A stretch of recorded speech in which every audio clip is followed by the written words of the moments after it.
Hello, everyone, and welcome to this very special episode where we engage with visionary leaders who are shaping the future of work across Africa.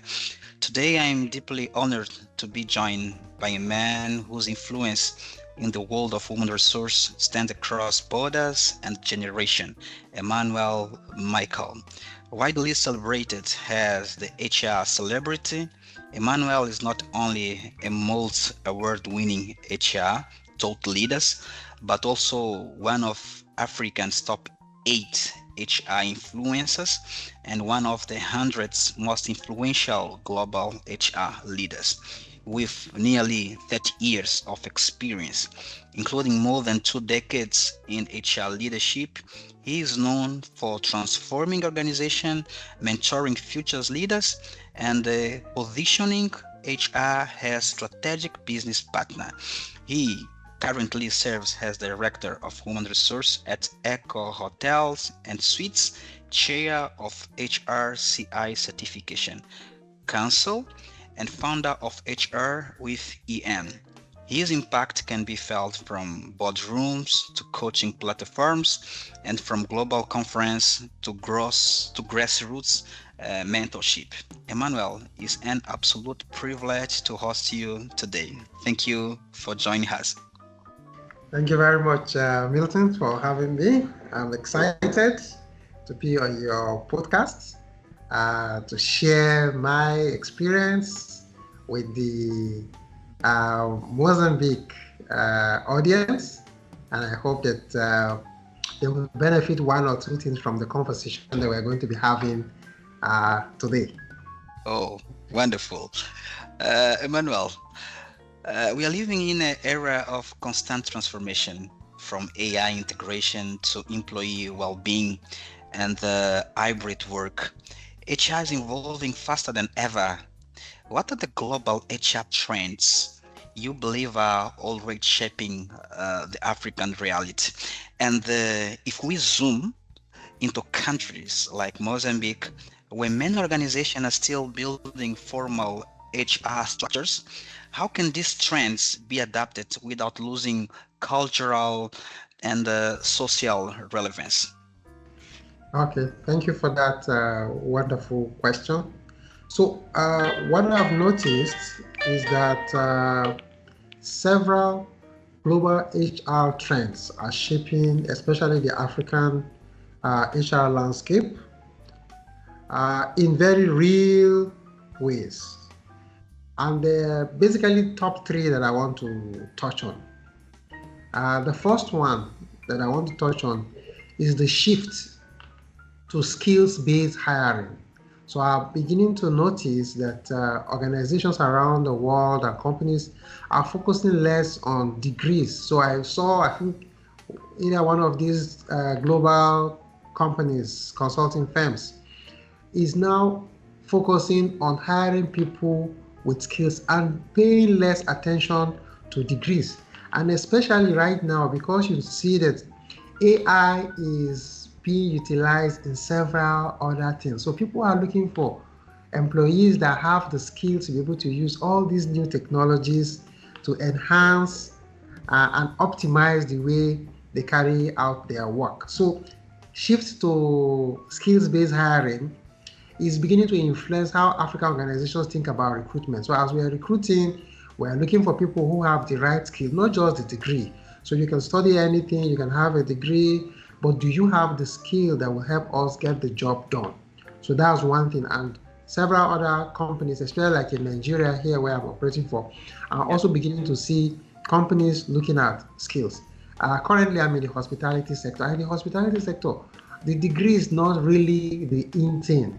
Okay, is the skill that you possess. Do you have the skill to be able to serve? Yes, in some role, when you begin to move maybe to some higher level roles, we'll start looking for, okay, you need some sort of managerial skill in addition to the degree that you have acquired. But the major thing is the degree. Then the second trend that I'm also noticing is the rise of remote to hybrid work. Yes, because of COVID-19, it moved a lot of people to remote work, to hybrid work, but we've also begun to see People were called back to work, but some organizations are beginning to put in place infrastructure, okay, that will help them to be able to ensure that people continue to work remotely. And this is still being used. So that's one trend that I'm seeing. So there is need now for companies to begin to look at these remote teams. How do we ensure that our managers, our leaders have the necessary skill, to lead people who are working remotely? So one example I would like to give to you, these days when I advertise for roles and I want to hire people, the first set of interview is usually done remotely, because depending on where the person is located, it might cost them so much to get to the physical location where our office is located. So the first interview is to actually do a remote virtual interview using any of the virtual meeting tools, in order first of all to assess whether this candidate is even the right candidate. So at that first level, I'm able to get candidates across the country, okay, interview them, so that the only people that will come to me will be those who have passed that initial interview. So that's something that I'm seeing as a very strong trend, okay, across, and even across Africa. I think that is what I've also seen. Then the third trend, I've also noticed that there's a growing emphasis on employee experience and mental well-being, especially now with a lot of digital tools everywhere. So the tendency for people to be overwhelmed, with all these tools is there. And so there is need to also begin to assess what sort of experience, what sort of a candidate experience, what sort of employee experience are we giving to those who want to join our organization? And then for those who are in the organization, what is their state of their well-being? Okay, organizations are interested in the state of well-being, and then I'm beginning to see conversations around psychological safety. When people are in an organization, do they feel safe to express themselves, or do you express yourself and then you are penalized or punished for that? Then we're also noticing also the need for line managers to be emotionally intelligent, team members to be emotionally intelligent. Okay, these days there is a general spread of the notion that there is need for leaders to lead as coaches. Okay, so it's not just giving instruction, but you begin to lead your team members as coaches so you can get the best out of them. Okay, so we have coach leaders, what I call coach leaders. So Great. Yes, so those are some of the skills. Those are the skills that are becoming very critical on the trends that I'm seeing within the market. Yeah. So, Emmanuel, and with that in mind, how can African HR leaders strategically prepare their talent pipelines, especially the younger workforce, to adapt and thrive in this changing world? Here in Mozambique, for instance, we are seeing a real push to promote youth employment and entrepreneurship, but there is still big gap when it comes to digital skills and structured career guidance. What practical steps can HR professionals take to help close that breach, that divide? Okay, so in order to close that bridge or that divide, number one for me is to prioritize what I call continuous learning. Okay, so we must prioritize continuous learning. Lifelong learning is no longer just a buzzword. It's now the foundation for everything that any organization that wants to succeed will have to do.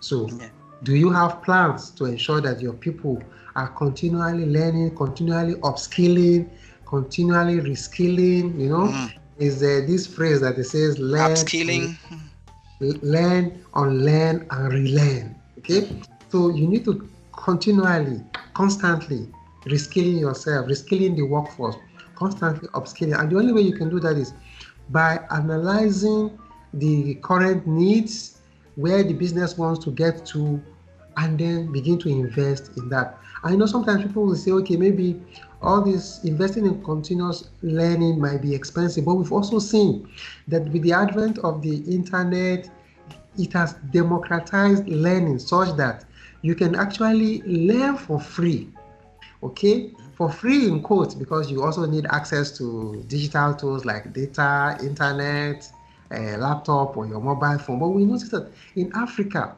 so many people already have mobile phones. And if you have a mobile phone that has either an Android OS with the internet, you can do a lot. You know, people go to universities these days just on their mobile phone without necessarily working into the four walls of the university. So that's one. Then second, HR team must lead the shift to skills-based talent management. When I talk about skills-based talent management, it means that the HR team now need to begin to focus on hiring for potential, not just pedigree. Okay, potential. What can this person deliver? What is it that I can see that this person will be able to deliver in future? That's what HR should be focusing on. So skills-based talent management is key. Okay, then I want to talk about skills-based talent management. Is looking at the competencies that these candidates are displaying. So when you want to assess people, you need to give them scenarios that will enable them to showcase the kind of competencies that they have or they have built over time, and see how they can be able to put that into play in the assignment or task that's been given to them. Then thirdly, we must equip our leaders now, to lead differently. I mentioned about leaders leading as a coach. So that's very key.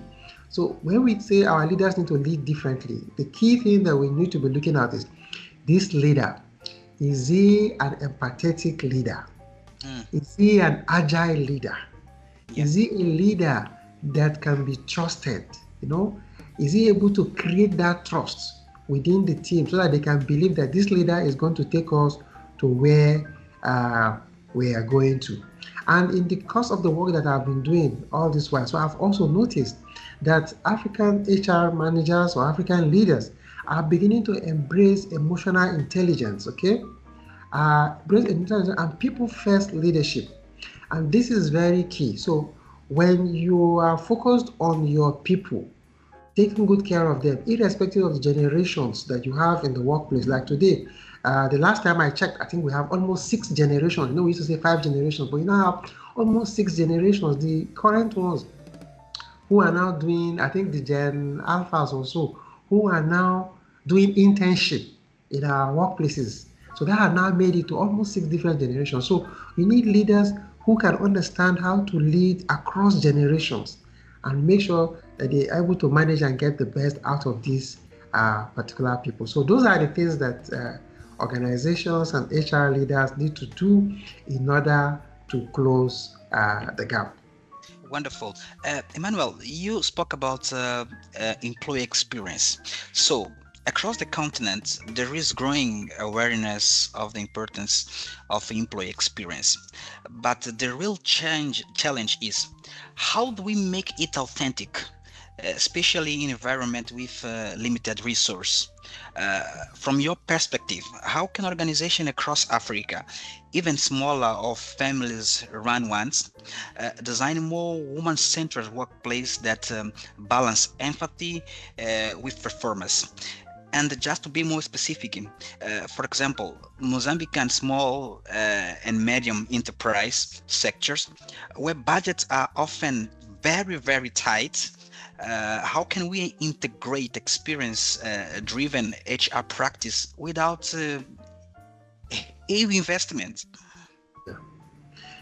Okay, so maybe let's start with understanding what employee experience is all about.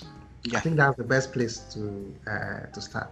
So for me, employee experience, simply put, is about how people feel at work. That's employee experience. How do they feel when they're at work?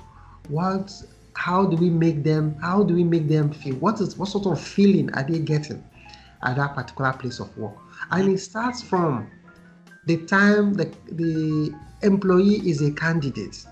So first, from the first day of interview, and until the last day when they leave that particular organization, what sort of feeling are they getting in that particular organization. So this includes things about emotional. What sort of emotional feeling are they getting? Physical feeling are they getting?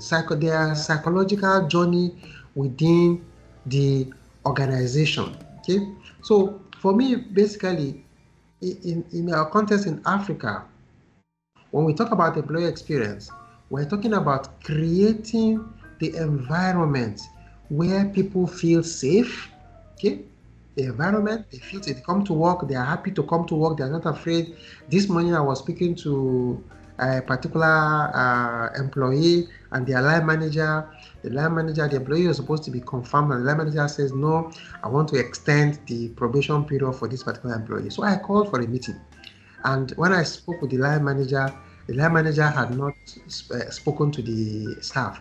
What the line manager just made the recommendation on a sheet of paper, send it to HR, expecting that HR will call the staff and pass the message. And I said, no, that is not the right thing to do. You need to have a one-on-one with this particular employee and then explain to them your expectation in order for them to know what you're expecting. And then they will now begin to work with you in that team. And then also they will share with you some of the challenges that they have so that you can provide them the appropriate support.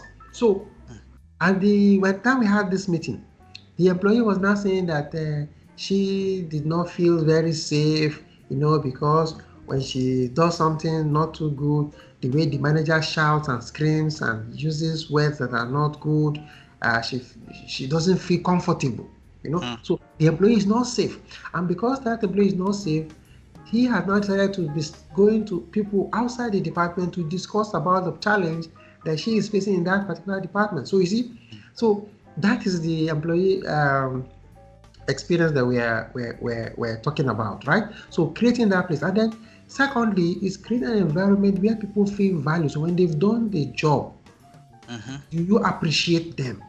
Do they feel that this thing that I'm doing, this is how it contributes to the growth of the organization? So we need to create that kind of environment. So when people have done well, we recognize them. When they don't do well, we support to give them advice on how they can become better. Okay. And when we notice that people are also challenged at work, what do? We also, as leaders, also provide support for them. Okay. So that's basically it. And then in order to build a more human-centered workplace, something that the workplaces need to do, the organizations within Africa need to do, is to ensure that we begin to train our managers, okay, to understand people, not just performance. One thing that is, I always say in some of the gatherings when we meet to discuss HR gatherings, is that human being is the most difficult resource to manage. And so you need to understand each person. There's no one size fits all management style for your team members. So you have 5 people, you have to understand them one by one. And that's why you need to lead with empathy. And you can only lead with empathy when you've received the training to understand people and not just only performance. So understand this person, what is their strength, what is their weaknesses, how can they contribute, and then you now begin to see how can I support them so they can give me the best that I'm looking for. Then the second thing is that we must begin to, in terms of our onboarding, recognition program, well-being check-ins, we must make sure that we design these programs intentionally, okay? Design them intentionally by understanding the people that we want to deliver this service to and what exactly do they need. Make sure that we are intentional in the design of the onboarding program to address everyone's challenge. We are intentional in the design of the recognition program and even the well-being checking. And then finally, there is need for us to begin to ensure that we involve employee in the shaping of the culture of the organization. We've seen situations where in organization it's just only top-down instruction. No, top-down doesn't really help all the time. There are times where we need to get feedback from bottom up, sideways, just to collaborate. You want to deploy something, try to get feedback from everyone. And when you get all this feedback, put it together, it makes it easy for people to own that initiative, okay? Own that culture and see it, yes, this is our culture. We collectively agree that this is the way we want to behave, this is the way we want to live in this place, right? And then proceed. So we shouldn't focus on just copying employee experience as is done in Europe and say, okay, this organization in Europe, they did it this way, so let's do the same thing here. No, we need to see what is working there.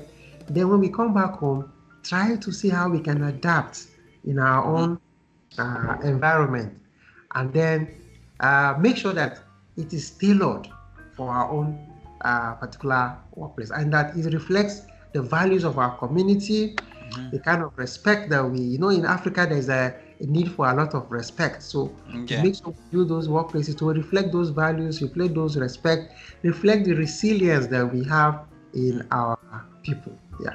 Yeah. So wonderful, Emmanuel. Africa is the youngest continent on the planet. Over 60% of its population is under 25. What role do you believe this generation will play in shaping the future of work across Africa? And in the Mozambique context, where more young people are entering to workforce through internship, startups, and community programs, what system must be strengthened to ensure that they are not just included but truly empowered? Okay, so when you have a young population, especially in a continent like ours in Africa, it shows that we have very great potential of things that we can do going forward. And this is actually the best time. So, and that is one thing that I've also noticed. You notice that in Europe, because they are having aging population in Europe, you notice that a lot of people from Africa are migrating. They are putting out offers, visa options, people to migrate to that particular area because they no longer have people who have the energy to be able to do the work. So for us, we are at a very great advantage. This is the time that we need to take up that particular advantage of investing in developing our people in the kind of skills that is required for the type of growth that we want to achieve in the future. So this is the time we need to begin to, as organizations, individuals, and governments within Africa need to begin to think what sort of what position do we want to find ourselves in the world? What sort of goals do we want to achieve in terms of our development goals? Okay, and then begin to look for ways to provide incentives that will make people to develop in those particular areas, so that at the end of the day, we'll have enough workforce that would help us put in the kind of energy that is required, that will drive the economy and ensure that we achieve the type of goals, development goals that we've set for ourselves. So I think we are at a very good advantage. It's just to harness these people, get a program that would be able to bring them all together, create hubs where we can invest and begin to build the kind of culture. There was one story I watched one video, a video, I think it was either yesterday or day before yesterday, where the speaker was talking about Nestle. That Nestle went to, I think it was Japan or China, I can't remember now, one of these Asian countries, and they wanted to sell coffee to them, okay? When they went in there and they started selling coffee, they noticed that the coffee was not going through, okay? People were not buying because they are used to taking tea. And so they are used to tea. And what they now do, because their business failed, they went back to think, what do we do to ensure that we are successful in selling coffee in this particular region of the world? They started using candies, okay? Coffee taste candies, and started from the primary school, from the kindergarten, and started giving their little children candy. So by the time these little children now grew to become adults, they are already used to the taste of coffee. So when Nestle now decided to go back and start selling coffee, the people are already used to the taste of coffee. So they started making so much money. And that's Yeah. what we do in Africa. So these young people, this is the time to not focus on the elderly ones within the system. The younger ones, Mhm. begin to invest in them, in the kind of skills that we need that will help our continent to grow to the kind of level we want it to grow. And by the time they are of age, then they will apply these skills and the continent will be where we want it to be. Oh, great. So, Emmanuel, for those who aspire to become HR leaders, especially in countries where the profession is still evolving, what advice would you give? And would your guidance change in any way for countries like Mozambique, where HR ecosystem may be consolidating? Okay, so for me, what I will say is for anyone who wants to begin to build the HR skill, there is need. Number one is education. Okay, Mm. education is very key. And I also know that there are some countries that do not even currently have HR professional bodies. So for those of them who have acquired this HR knowledge, there is need for communities, for them to begin to think about building communities Mm. that would help to begin to share the foundation of HR principles. So HR has different domains, right?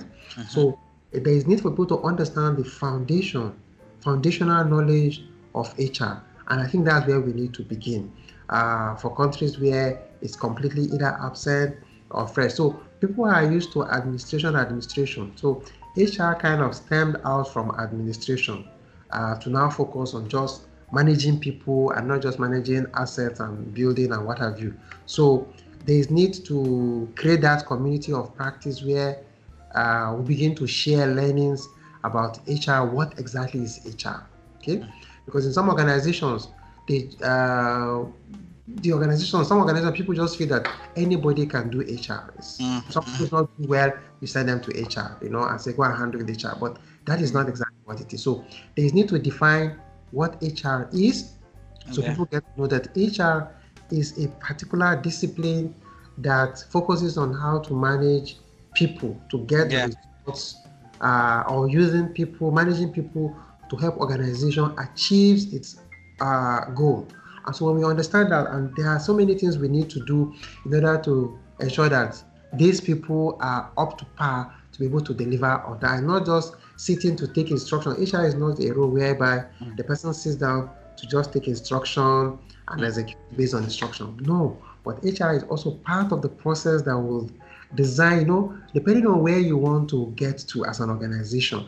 There are certain things you need to do. So as we're making decisions about growing the organization, either expanding or Mm. introducing products, you need people. So from the beginning, you need people who have the right skill, because people are the competitive advantage that any organization has. It's the kind of people that you have within the organization that will enable the organization to deliver superlative kind of performance or service to their clients. So Mhm. that's something we need to invest in. And then for countries where the profession is already consolidating, there Mm. is need to continually look around the globe to see, are Yeah. there changes, trends that are coming up that we need to imbibe that will help us to enhance the way we manage our people, deliver our service. Like if you take today now, that artificial intelligence is beginning to become or play center stage in the way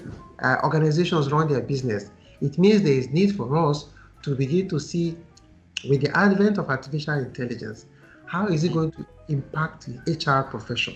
And how can we use it to enhance the way we deliver our HR services within the organization? So there's need to broaden the knowledge Mhm. base, ensure we have communities of practices that will continue to go from school to school to Mm. share about HR. And then for those who want to become global HR leaders, there is need for you first to start even from the local, okay? Mm. Begin to study what is happening within your locality. And then as you're studying what's happening within your locality, also be looking at what are the trends happening in other parts of the globe. What can you import and adapt? So don't just Yeah. copy and paste. When you import it, you need to adapt it to your locality and say, okay, this is something that is good. How can we adapt it? And then create our own version of that global practice that is has been deployed in other places. So for me, those would be my advice on how to ensure that anyone who wants to transit into HR or become global, you need to begin to study and then look out for other HR professionals within the globe, okay, who might have traveled the journey that you also want to embark on. You can learn from them. They can become your mentors, they can become your coaches to be able to guide you to ensure that you get the right kind of training. Then look out also for institutions that certify or provide credentials for HR people. Look at the body of knowledge that they are sharing. That will also help you to be able to improve your knowledge. And then as you acquire those knowledge and then you begin to put them into practice, then you can then proceed to ask for some sort of certification, get certified in that particular space. Yeah, well, Emmanuel, this has been an incredible, rich, and inspiring conversation. So, as we close, what final message would you like to leave with HR professional leaders and the change makers across Africa, those who are working to build people first organization? And if you had to leave a special word just for HR professional here in Mozambique, what would it be? Okay. So I would like to leave with a quote, okay, Mm, with the HR professionals within Mozambique. And that quote is that we are not just managing workforces, mm, we are shaping destinies. That's mm, what we do as HR professionals. yeah. We are not just managing workplaces, we are shaping destiny. So we need to understand that to every HR leader and professional across the continent, I want to say to them that we are not just administrators of processes, Yeah, yeah, we are yeah. architects We of have an possibility. strategic rules. Yeah. Yeah, we are architects of possibility. Mm, In a world of uncertainty, people are looking for safety, clarity, meaning. HR holds that particular key. mm, We face infrastructure gaps in Africa, talent flight, like I said, people are running away from our continent, cultural resistance, but Africa holds the youngest, okay, the most vibrant workforce in the world. We cannot afford to operate HR as usual. We must become strategic, we must become more human, we must become more cautious, okay? So whether you are supporting a startup in Africa, uh, a startup in Africa, in Mozambique, in Nigeria, in Accra, a healthcare team in Abuja, or a hospitality giant in Lagos, your work matters. So I want these HR professionals to know this need for them to lead with empathy, design for impact, and never stop growing. The future of Africa's organization will not be built by machines. It will be shaped by HR leaders who mm, dare to put people first. So that's my yeah. message.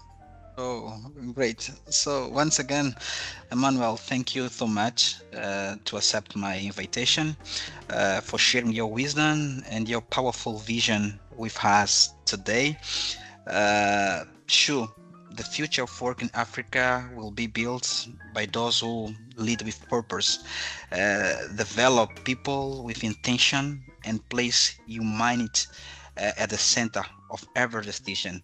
Until next time, keep building the future. Thank you, Emmanuel. Hi for everyone tuning with us.